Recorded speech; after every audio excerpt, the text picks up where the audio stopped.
فرمایا یہ غصے کے وقت صبر کرنا اور تحمل کا مظاہرہ کرنا اور بدتمیزی پر مسکرا کر جواب دینا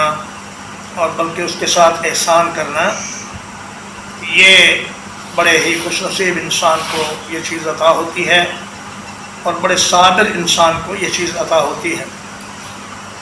وَإِمَّا يَنزَغَنَّكَ مِنَ الشَّيْطَانِ نَزْغٌ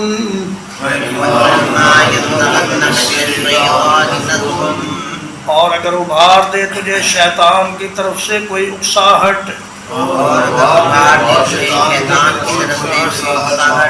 فاستعذ باللہ تو اللہ کی پناہ میں آ جایا کر، انہ هو السمیع العلیم، بلا شبہ وہی سب کچھ سننے والا، سب کچھ دیکھنے والا ہے۔